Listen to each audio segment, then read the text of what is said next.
두 분이 누군지는 아실 거예요. 예. 그런데 이제 이 몸은 거의 한 70대 되는 것 같아요. 금방 이렇게 제가 춥고, 그리고 또 이제 여름에도 제가 항상 긴 옷을 입고 다녔어요. 그러니까 주위에서 다 쳐다보더라고요. 저 사람 덥지 않은가. 근데 저는 안 덥더라고요. 아무튼 오늘 그리스도 안에서 승리하는 축복 되시기 바랍니다. 오후에는 지금 삶들에 대해서 우리가 계속 말씀을 나누고 있어요. 오늘 이제 삶들에 대해서 얘기를 하고 또 계속 교회에 대해서 좀 같이 나누려고 하는데 오늘은 뭐라고요? 렘넌트 살리는 교회.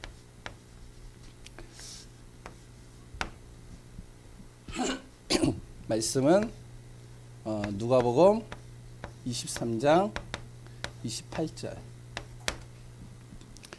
예, 밥도 오늘 맛있어가지고 저도 많이 먹었습니다. 그래서 조금 이제 제가 보니까 시간이 좀 어느 정도 되면은 다 피곤해 하시더라. 그래서 제가 가급적이면 빨리 하려고 지금 기도 중에 있습니다. 그럼 이렇게 얘기하지 말래요. 윤순희 권사님이.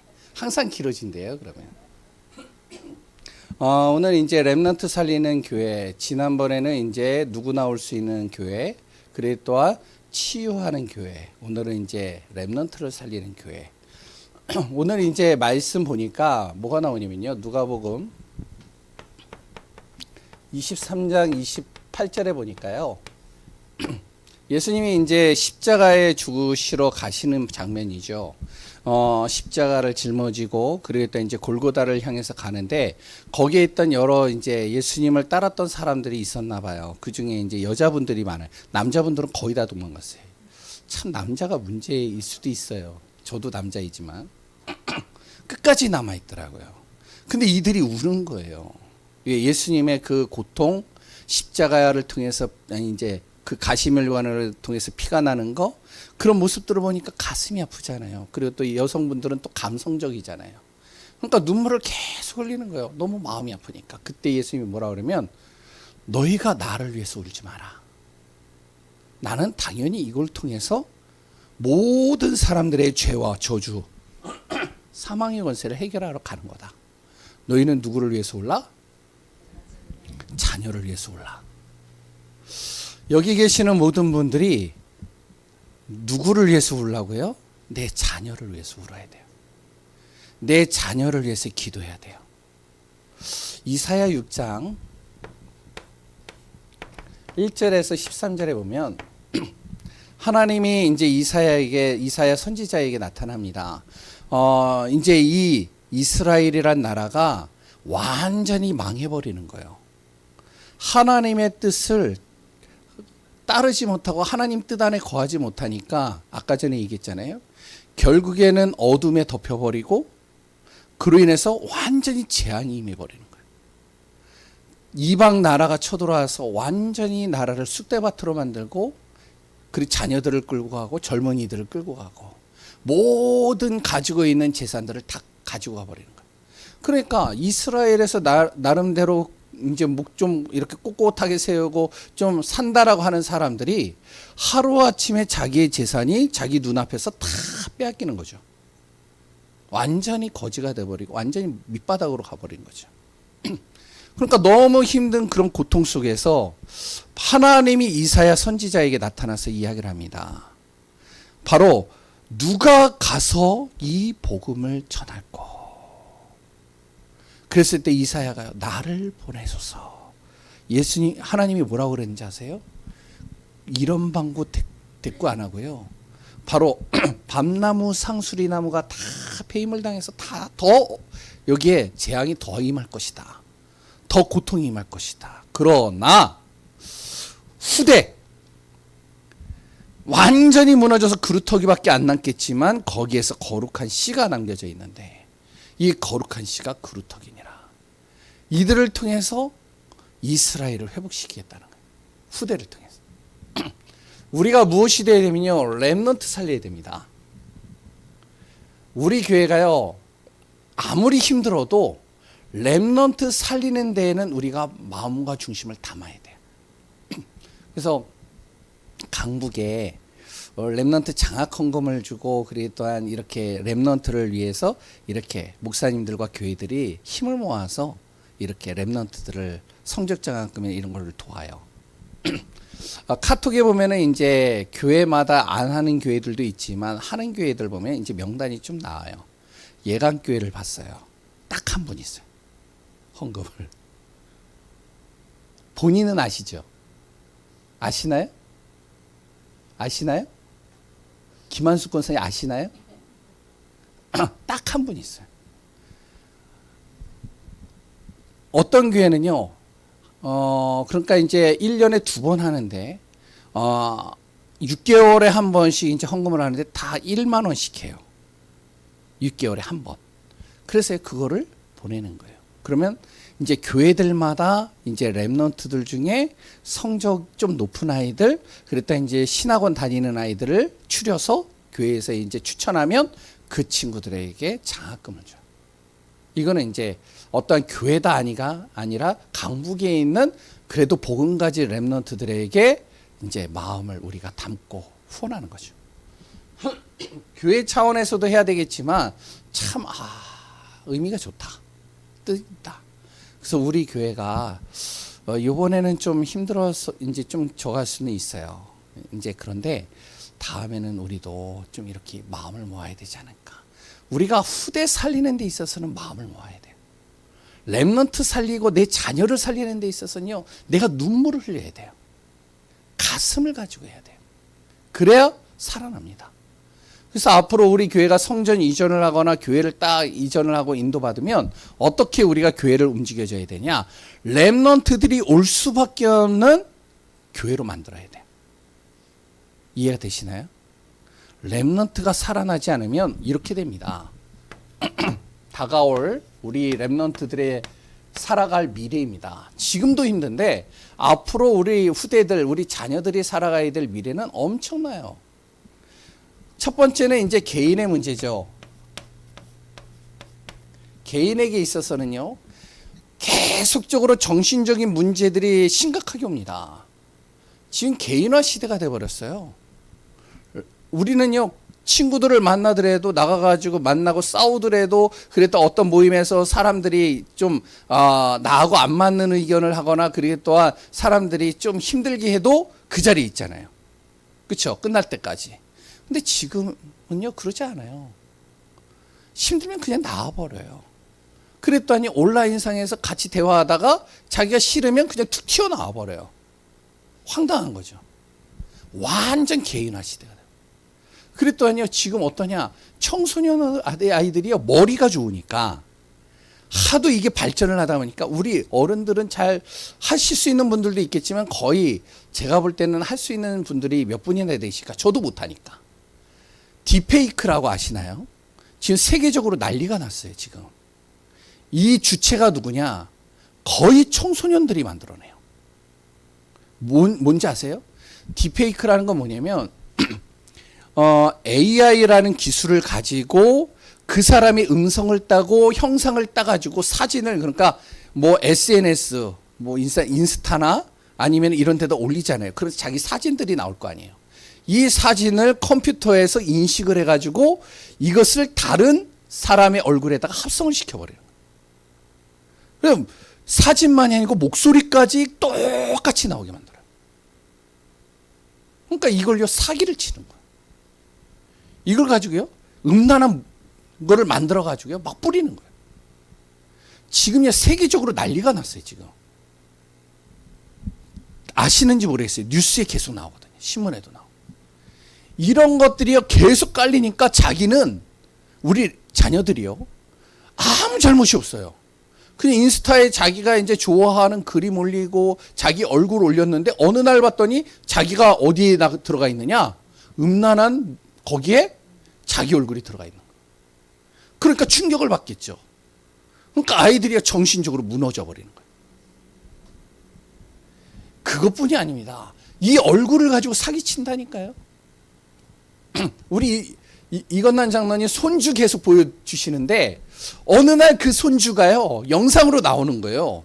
전화로. 그래가지고 어떡하냐. 할아버지 반가워요.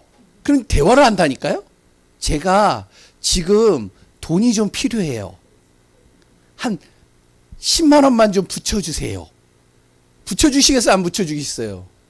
제가 볼 땐 바로 붙여줘요. 근데 알고 봤더니 가짜더라. 지금 심각합니다. 이걸 누가 이용하느냐? 청소년 아이들 중에 만들어낸다니까요. 정신문제 심각하게 옵니다. 또한 중독 장난 아니에요. 어른들 같은 경우는 그래도 제어할 수 있는 힘이 있는데 청소년 아이들은요 굉장히 감정적이에요. 그래서 제어할 힘이 없어요. 이 초등학교는 더해요. 그러니까요 한 번 빠지면 그냥 완전히 빠져버리는 거예요. 중독, 마약, 뭐 이런 알코올 아니면 여러 가지들. 앞으로 더 심각해집니다 이게. 지금은 어떠한 시대냐면 유튜브예요. 아니 유튜브가 아니고 유튜브는 이제 그런 걸 못하니까 어떠한 이제 뭐 SNS의 영상에 뭐 텔레그램이나 아니면 인스타나 이런 데는 뭐 그냥 막 올릴 수 있으니까 뭐를 하냐면요. 자기 생활 필수품을 가지고 총을 만들어내는. 보셨나요? 안 보셨죠? 총을 만들어낸다니까요. 이걸요. 초등학교 청소년 아이들이 만들어내요. 그걸 가지고 어떡하냐? 쏜다니까요. 개인 문제 심각하게 옵니다, 지금. 앞으로 더해요. 이것뿐이 아니죠. 환경 문제는 또 어때요? 이게 환경 문제가 장난이 아니에요. 우리나라 지금 몇 도까지 올라가느냐? 이번에 40도까지 올라갈 때 체감 온도로 하면은 40도래요. 그럼 40도가 되면요 어떻게 돼요? 완전히 그냥 이게 아열대가 돼버리는 거예요. 어느 정도로 우리나라가 아열대 지역이 되어졌냐면 이번에 됐냐면 태풍이 우리나라에 근접을 못하는 거예요. 옛날에 태풍 많이 왔잖아요. 올해는 태풍이 오다가 일본으로 가버리고 중국으로 가버리고 북한으로 가버려요. 그랬더니요 식량난 뭐 여러 가지 굉장히 심각하게 옵니다. 우리 자녀들이 사는 시대. 세 번째, 영적 문제. 그럼 더 심각하겠죠.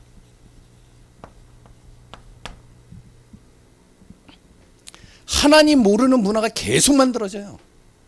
그러니까 영적으로 굉장히 심각해집니다. 이런 거를 보면요, 진짜 우리가 알면 울어야 돼요. 눈물 뿌려야 돼요. 진짜 기도해야 돼요. 우리 자녀들을 놓고요. 그냥 좀 우리 자녀들이 좀 어디 취직을 했다더라. 좋은데 취직해가지고 거기서 좀 돈 좀 벌대더라. 이제 자기 살 거는 이제는 어느 정도 이제 걱정 안 하겠구나. 언제 이 아이가 조금 이제 살만하겠구나. 이제 내가 걱정 한시름 났다. 절대 아닙니다. 철저하게 지금요 미래는요 우리 후대들 자녀들 다 망가뜨립니다. 어떻게 해야 될까요? 그래서 바울이 무엇을 하냐면 이 렘넌트에게 전할 내용을 갈 때마다 전하는 거예요. 이 바울이요 시대적인 전도자 바울이요 곳곳에 복음을 전하러 가는데 유독 한 군데는 집중적으로 들어가요. 그 곳이 어디냐? 회당이에요. 이 회당이 누가 있느냐? 후대들이 있어요. 그 후대들에게는요 집중적으로 들어가서 얘기를 하는 거예요. 어떻게 하냐면 가서요 사도행전 17장 1절에서 3절이죠. 예수가 그리스도이어야 한 이유를 정확하게 설명합니다. 너희들이 예수님 들어봤잖아. 우리 자녀들이요 예수님 얘기 들어봤잖아요. 그리스도 들어봤잖아요. 그 왜 예수가 그리스도이어야 하는지, 왜 그리스도가 너에게 필요한지 이걸요 바울이요 갈 때마다 전하는 거예요. 너가 그리스도가 아니면 안 돼. 그리스도 외에는 답이 없어. 너 이런 문제를 어떻게 이겨낼 거야? 너의 힘으로 안 돼. 두 번째요. 사도행전 18장 4절에 보니까요. 회당에 들어갈 때마다 무엇을 얘기하면 예배가 왜 중요하고 기도가 왜 중요한지를 계속 설명하는 거예요. 기도 안 하면 안 됩니다. 요새 렘넌트들이요. 그러니 우리가 이걸요 전달해주고 살려야 되겠죠. 세 번째, 사도행전 19장 8절입니다. 하나님 나라가 이루어져야 돼요. 하나님 나라 이루어지지 않으면요, 다 무너집니다. 그래서 후대를 집중적으로 살리는 중심으로 가는 거예요. 바울이요. 이것만이 세계복음화다. 결국에는 그 후대들이요, 살아나니까 어떡하냐? 로마 복음화를 했거든요. 제가 이거 이야기할 때 요 얘기를 한번 잠깐 제가 생각해 봤어요. 우리나라 주변에 일본이라는 나라가 있죠. 중국이 있죠. 한국이 있죠. 이 세 나라 중에서 기독교 복음이 가장 먼저 들어간 나라가 어딜까요? 어딜까요? 일본입니다. 미국보다 70년 전에 들어갔대요. 미국에 복음 들어가기 전에 일단 일본이 먼저 들어갔대요. 그 다음에 어딜까요? 중국, 한국. 근데 왜 일본하고 중국은 지금 복음이 거의 사라져버리고 교회가 사라져버리고 한국은 어떻게 하면 선교 한국이 되어졌을까요? 이유가 뭘까요? 일본의 복음이 기독교가 들어가기 시작한 때가 1500년도래요. 중국 1700, 1800년도예요. 우리나라요. 1800년 후반입니다. 엄청난 차이가 있죠. 근데 이유는 하나예요. 후대입니다. 일본하고 중국은요, 기독교 문화가 들어가 가지고 뭘 했냐면, 잘 생각해 보세요. 한 나라를, 한 지역을 살리려면 그 나라의 대통령이 복음화되면 어떻게 될까요? 복음화되기 편하겠죠. 엘리트들이 복음화되면요, 굉장히 복음 전하기 쉽겠죠. 그렇죠? 근데 그게 착각이라는 거예요. 두 나라가 그렇게 했어요. 정치와 문화, 경제에 완전히 영향력을 주는 거예요. 서양 문화를 가지고. 문물을 계속 전달하면서요, 서양 문화를 가지고 이 정치인들, 지식인들을 사로잡아 버리는 거예요. 근데 결국엔 어떻게 되냐? 결국에는요, 다 무너졌어요. 그 지식인들, 귀족들, 그리고 또한 나름대로 고위 관리층들, 완전히 이제 나라가 평준화가 돼 버리니까 이들이 가지고 있던 모든 사상들이 평민들이 올라와 버리니까 다 무너지는 거예요. 한국은 어떨까요? 한국에 기독교가 딱 들어왔을 때 제일 먼저 무엇을 했냐면 네비우스 정책을 했습니다. 미국, 여기 일본하고 중국은요, 선교로 갈 때 서양에서요, 미국, 중국인, 아니 유럽에서 들어갈 때 서양의 문물을 가지고 이들을 계속 도왔어요. 근데 한국에 들어온 선교사들은 그렇게 안 했어요. 어떻게 했냐? 우리나라 스스로가 전도하고, 그리고 절대 도와주지 않고 어떡하냐? 스스로 자립해가지고 교회가 성장하도록 만들어. 힘들겠죠. 더디겠죠. 그래 또한 뭘 했냐면 한국에는요, 아주 가난한 아이들, 진짜 없는 아이들, 완전히 문맹 아이들, 이런 아이들을 모아가지고요, 교회에서요, 계속 이들을 가르친 겁니다. 그냥 가르쳤을까요? 복음 전하면서 가르쳤어요. 이 아이들이 10년, 20년, 30년 딱 지나고 나니까 이 아이들이 어떻게 하냐? 다른 아이들보다 더 빨리 깨우쳐가지고요, 가장 중요한 자리에 다 앉는 거예요. 후대 때 벌써 복음이 각인돼 버리니까 이들이 30년, 40년 딱 되니까 영향력을 끼치는 사람들이 된 겁니다. 우리나라 대한민국이요, 일제치하에서 정말로 자유독립을 외친 사람들이 있었죠. 33인의 이제 대표한 서명한 사람들이 있잖아요. 이 중에 기독교인이 30명이에요. 이해가 되시나요? 불교 1명인가 2명이에요. 그리고 또한요, 우리나라가 북한이 쳐들어와서 공산국가가 되어질 때 가장 많은 영향을 준 사람들이 누굴까요? 기독교인들, 청년들이에요. 이들이요, 하나님의 언약을 잡고 자유 대한민국을 외치면서 싸우는 거예요. 없는데, 힘든데, 같이 모여서 정말로 교회를 세우고 나라를 세우고 현장을 살리는 겁니다. 이런 사람들이 1960년, 70년대요. 이런 사람들이요. 보고 자랐던 사람들이 이제 나라가 너무나도 힘드니까 어떻게 되냐? 1920년도에는요. 이제 미국이라는 나라와 다른 나라들이 대공황이 일어나가지고 경제적으로 후원이 안 들어오니까 다 돌아갔을 때 우리나라는 이런 사람들이 스스로 교회를 세워가는 거예요. 가장 어려웠을 때 모여가지고 기도하고 후대를 놓고 기도하고 정말로 마음을 담아서 내 자녀들을 그대로 교육하면서 키워내고 선교한국 된 겁니다. 기적의 나라가 되고 바울이 그걸 알았단 말이에요. 우리가 생각할 때는요, 이 지역에서 가장 돈 많은 사람, 가장 성공한 사람 보험전에서 이 사람 영접하면 진짜 교회가 제대로 되고 지역이 확 바꿔질 것 같죠? 절대 안 그렇습니다. 내 자녀예요. 내 자녀가 지금은 좀 부족한 것 같지만 이 자녀가 복음을 딱 깨닫는 순간 완전히 바뀌는 겁니다. 아멘이신가요? 그래서 우리가 교회가 해야 될 역할이 있는 거예요.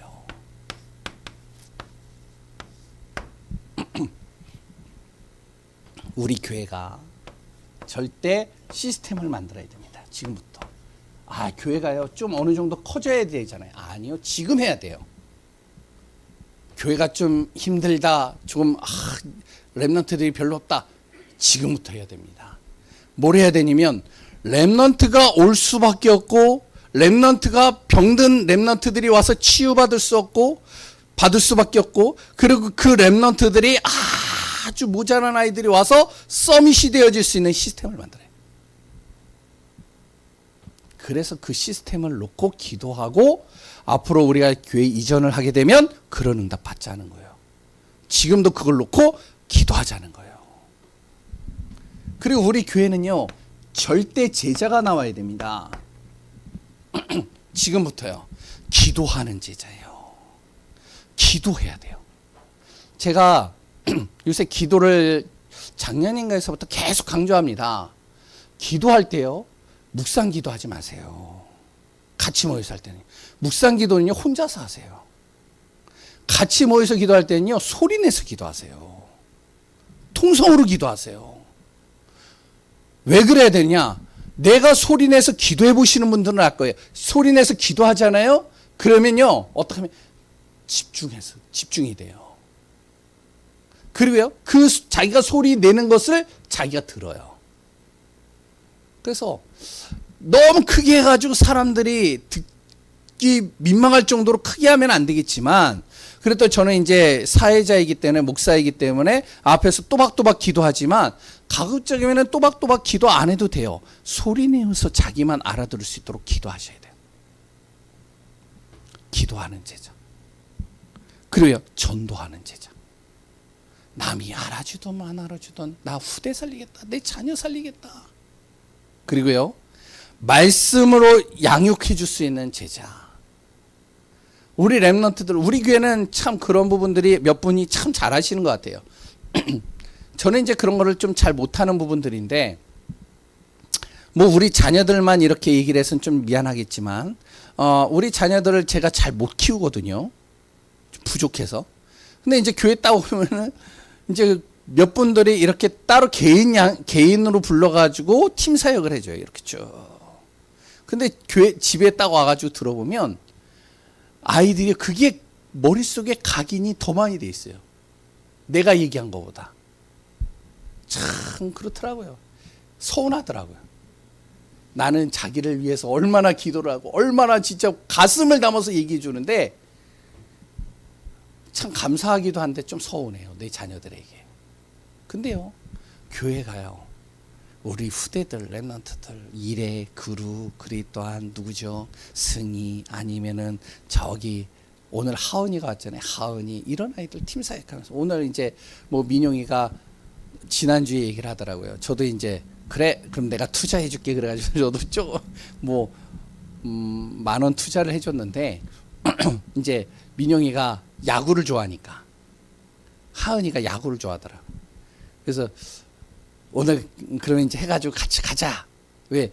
자기가 좋아하는 팀이 같이 붙어요. 뭔지 알겠죠? 하은이는 LG예요. 민영이는 두산인가요? 아니 LG. 예. 그리고 민영이는 롯데예요. 그러니까 두 팀이 붙는 거예요. 그래서 같이 갔어요 지금. 가면서 팀 사역하려고. 또 민영이는 어떻게 해서든지 우리 자녀들, 우리 후대들 살린다 제자. 그리고요 계속 우리는요 망대 세우는 겁니다. 복음화 훈련화 현장을 계속 시키는 거예요.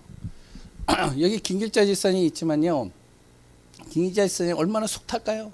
이름 대서 죄송해요. 지사님 얼마나 속 탈까요?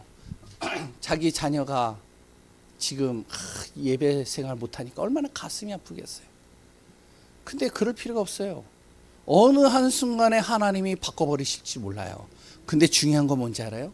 내가 어디에 있어야 되냐? 진짜 망대가 돼야 돼요. 그래 어느 순간 그 빛을 보고 오잖아요. 지난주에 얘기했잖아요. 예. 지난주 메시지 들어보세요. 오전에. 그럼 나옵니다. 3대제. 그래서 우리가 응답받는 축복 되어지시 바랍니다. 렘넌트는요 교회의 미래예요. 그래서 우리 교회 항상 기도하세요. 누구나 올 수 있는 교회. 그리고요 정말로 우리 교회는 어떤 사람이 와도 치유받는 교회. 우리 교회 렘넌트는 우리가 살린다. 그래서 렘넌트 살리는 교회 기도하겠습니다. 하나님 감사합니다. 그리스도 예수의 은혜 속에 거하는 우리 교회가 되게 하소서. 우리 후대가 살아나고 후대가 정말로 치유받고 우리 후대를 위해서 울고 가슴을 담으면서 기도하고 인도받는 우리 교회 우리 모든 분들 되게 하소서. 살아계신 예수 그리스도의 이름으로 기도합니다. 아멘. 예, 우리 찬송가 몇 장이죠? 죄송합니다. 예, 358장 찬양하겠습니다.